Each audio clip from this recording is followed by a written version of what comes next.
Are you looking to buy your first home in Madison, Wisconsin? Congratulations! Whether you're drawn to our vibrant neighborhoods, stunning lakes, fantastic schools, Madison, Wisconsin is a great place to live. I should know, I've been here for just over 20 years. My name is Mark Ladue. I'm a broker associate with Lauer Realty Group, and I have been helping first-time home buyers or people buying their first home in Madison, Wisconsin for over 20 years, and I'm excited to get you started. Here we're going to talk about the step-by-step process that you'll need in order to buy your first home in Madison, Wisconsin. Let's get started.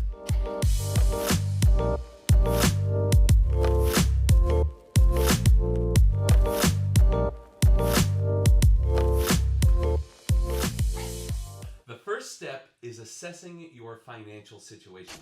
You want to take a deep, hard look at things like your income, your credit score, your debt that you currently have. It's important to do this, but it's also really important to budget.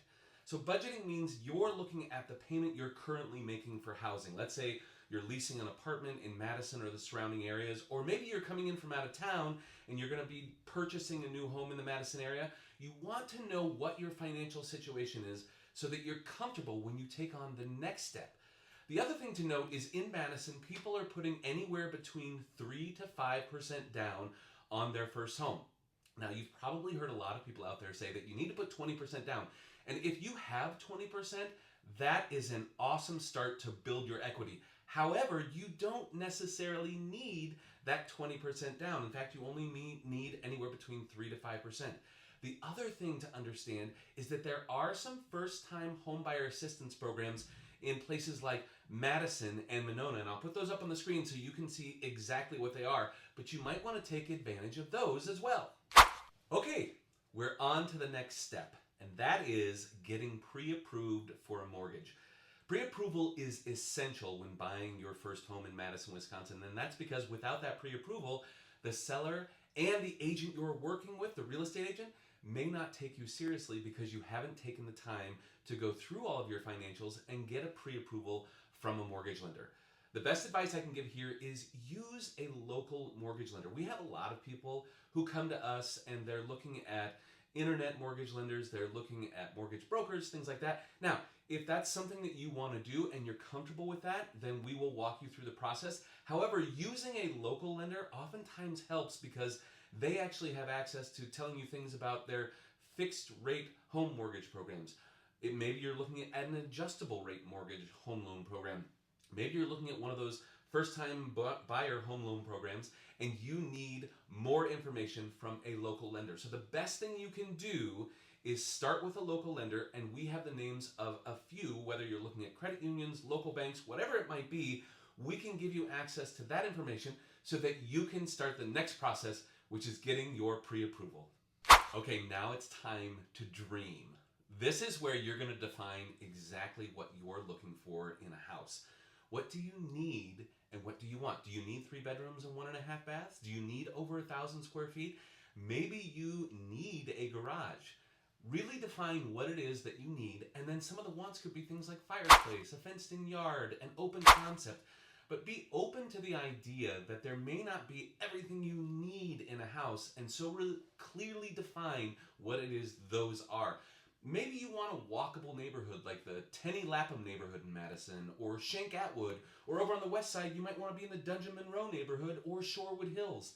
Make sure you're also defining where it is you want to be, whether it be proximity to work, shopping, schools, whatever it might be. You need to define these for yourself. You've assessed your financial situation. You have talked to a mortgage lender, a local mortgage lender that is, about what you're going to be pre-approved for, and you've defined exactly what you need in your first home. Now it's time to hire a local professional real estate agent. Your real estate agent is really there to be not only someone who can help you find a home and schedule showings and negotiate and help you close and negotiate inspections, things like that. They also become somewhat of a therapist, if you will. You get to kind of expound on exactly what it is you like, what you dislike, what your worries are, and we're here to help you through that entire process. So one of the most important hires, again, will be who you hire as your agent. Hopefully, when you start working with your real estate professional, the one thing you need to understand is they are going to ask you before you see that first home to sign one of two documents. The first would be called a buyer's agency agreement. Now, this is nothing scary. This is something that we have been using for 30 plus years in the state of Wisconsin. And really, what it defines is how much you're looking to spend. It also defines what our commission will be at the time of closing, whether that's negotiated with the seller or with you as the buyer. It will also determine how long that contract is, and it will let you know that we're there to be your fiduciary. We're here to help you negotiate on properties. The buyer agency agreement is put in place so that we can be your advocate. The second document that you could sign if you decide not to sign a buyer agency agreement right away would be what we call our broker disclosure to customer. Now, this means that we can show you the house, but we're not allowed to help you negotiate. And so really what you want to do is sign that buyer agency agreement, and we can set that term for a week, a month, per property, for 3 months, which is our normal term. But just know that that buyer broker agency is going to help you when it comes to negotiating and procuring your first home in Madison. Okay, now is the fun part. We get to go house hunting. I'm going to take all of your needs and your wants. I'm going to take your budget and your location. I'm going to put those into the back end of what we call our multiple listing service. And so each time a home pops up that meets all of your criteria, you're going to get an email. It's a little bit different than, say, Zillow, Redfin, those syndicated sites, because it can take up to 24 to 48 hours for those to actually populate. With our MLS, the minute these homes come on the market, I can send them over to you. I can also send over what we call delayed listings, and these are not made public yet. However, I can see them on the back end of our system. Once we have found the perfect home, that's where we get to the next step. We have now seen, let's say, anywhere between 3 and 25 homes. We've made fun of shag carpet, we've made fun of rose-colored toilets, but you found the one and you fell in love with this home. So now it's time to make an offer. Making an offer can sometimes be a very daunting prospect, but that's why I'm here to help you walk through the process of what it is you'll need to put into this offer as far as contingencies go, as far as timelines go, whatever it might be. I'm here to walk you through the process of making that first offer. When making this offer, the things we're going to look at, and I'll provide you with this report, is what are homes in the immediate area and that are like kind selling for in that area. So whether it be Tacoma or Monona, we're going to look at each specific neighborhood and take into account what homes are selling for, what the average price per square foot is, have they done any upgrades, and if so, I'm going to advise you on what we think might happen. Now, the other thing is, if we get into a competitive offer situation, which is highly likely in and around the Madison area, I'm also going to advise you on what contingencies we should leave in, what contingencies we should leave out, and why this will not be a good idea. Congratulations! You have your accepted offer on your first home in Madison, Wisconsin. This is a huge deal. Now, the things that we need to look at are the contingencies and how we get started with those. The first one is going to be earnest money. Earnest money is a good faith down payment that you're putting together within 3 days of an acceptance. Sometimes it's 5 days, just depending on timing when the offer is accepted. Earnest money can be anywhere between 1 to 5% of the purchase price. So let's say on average you're looking at a $450,000 home. My advice to you would be to put down 2% of that purchase price, or $9,000 as earnest money within 3 days, to show the seller that you're really serious about buying this home. The next contingency would be inspection. If you're able to do an inspection on the home, then we actually help you schedule the inspector to come in and take a look at all of the systems and functions of this home. In general, a home inspection can cost anywhere between $400 to $500 and can take anywhere from 2 to 4 hours depending on the size of the home. The next contingency would be your financing. So if you're not paying cash for the home, which most people are not, and you're looking to finance, then we generally put in anywhere between 21 to 30 days for that financing contingency.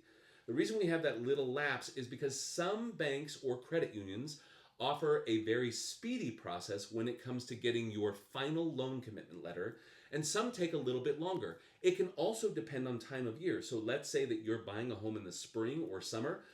Chances are that your local mortgage lender is going to be extremely busy, and they have to hand it over to a third-party appraiser to do an appraisal. And that's where we might see a little bit more extended time period for that contingency. Once you have removed all of these contingencies and your lender has been given the clear to close and you have that final loan commitment letter, then it's time for closing. You made it to the closing table. This is an awesome day. This is the day where you are given occupancy to the home, unless you do a rent back period, which we can talk about in another video. But this is the day you're given occupancy to the home. You're given the keys. And also, what's kind of nice about this day is a lot of the times, or I'd say probably 90% of the time in my career, I see both the buyer and seller sit down at the same table for closing. It takes about 45 minutes to an hour.